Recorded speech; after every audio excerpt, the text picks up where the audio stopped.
Hau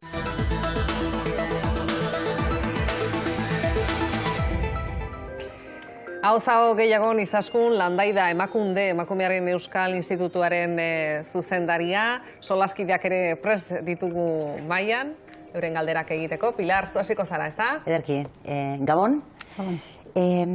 Asko aurreratu dugu eta nik uste dut hori aitortu beharra dagoela, errealitateak ere erakusten digulako, ezta? Gazteengan jartzen dugu foko askotan eta behar bada gehiegitan motxila pixutsuegia jartzen diegu ardura guztia beren bizkar gainean balego bezala. Asko aurreratu dugu, baina batzutan pentsatu ere egiten dugu aurrerapen horiek kontsolidatu egin direla. Eta ez dagoela atzera egiterik. Aldiz ikusten dugu, adibidez, Espainiako datua kontuan hartuta, azaroaren 8 askeroztik doan ari garela lanean emakumeok. Soldata arrakala kontuan hartzen baldin badugu. Nahikoa da, orain arte jorratu den bideak, hau da, arlo publikoan eragiteko tresnak sortu ditugu, eta beren emaitza eman dute. Arlo pribatuan ez, eta arlo pribatuak erresistentzia maila ikeragarria erakusten du. Derrigorrezko bide horretan pausoak egiten direla edo egingo direla erritmo nahikoa ote da? Nahikoa da gaur egun ikusten dugun erresistentzia maila horren aurrean aurrera egiteko, ala beste zerbait behar da?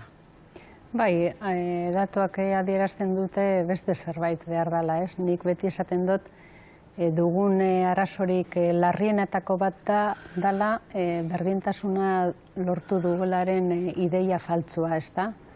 Hori zabaldu da, neurri handi baten, esparru desberdinetan, eta egia esan benetan kaltegarria da, zezuk aipatu duzun bezala askotan ematen dugu ja lortu dela eta ez dagoela atzera pausurik, eta hori ez da horrela, ez? Horrezegatik funtsezkoa da, arlo desberdinetatik, bakoitzak bere erabaki eremu horretan berdintasunaren alde lan egitea, ez da? Eta aipatu duzun bezala, arlo konkretu batzuetan eta batez ere pribatuan beste neurri batzuk planteatu beharko dira, behar den ja jauzi kualitatibo hori lortzeko, ez da. Amagoia. Bai, kaixo Gabon. Lotuz oraintxe hitz egiten aizinatenarekin, eta nahiz da esan dezun ez daukala eskumenik horretarako, zuk uste duzu, Jaurlaritzak bertan prestutasun bat balegokela eskumen hori aukiko balu derrigortzeko arlo pribatuari, hau da, eskua sartzeko arlo pribatuan derrigortzeko edo zerga bidez baldintzatzeko enpresak ez dituztenak gutxieneko, berdintasun gutxieneko batzu baitezen, prestutasun bat hori badagoela, egongo litzakela uste duzu? Bueno, datuek adierazten dutena da hori derrigortasun bat dagoen tokietan edo enpresetan, derrigortasun hori dagoen heinean, berdintasun planak egiten ari direla eta bar. Baina gure kasuan eta Euskadi kasuan enpresa gehienak txikiak dira. Beraz, derrigortasun hori eurentzako ez da heltzen, ez? Eta egia da gaudela sare bat sortu dugula, berdintasun ziurtagiria lortu duten enpresen horien artean aurrera egin ahal izateko, praktika onak mahaiganean jartzeko, ikustarazteko berdintasunean egindako inbertsio horiek onurak ekartzen dituela, baina ikusita hain mantso doala aldaketa, pentsatu beharko dugu beste neurri batzuetan, ez da? Behar den aldaketa hori eman dadin.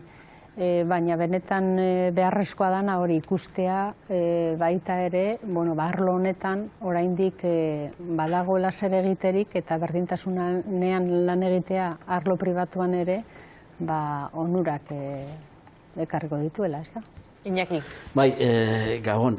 Bueno, Emakunde Jaurlaritzaren erakunde bada, ez? Eta, esan nahi dut, deno dakigun orden Izaskun Landaida, nortzuk izan dien aurrekoa, zuen bizitza, zuen historialak ezaguna dira, zuen filiazioak ere bai, baina erakunde autonomo bat ere bai da, ez? Eta nik egingo dizut, zure aurrekoari, behin telebista honetan bertan egin nion galdera berdina, ez?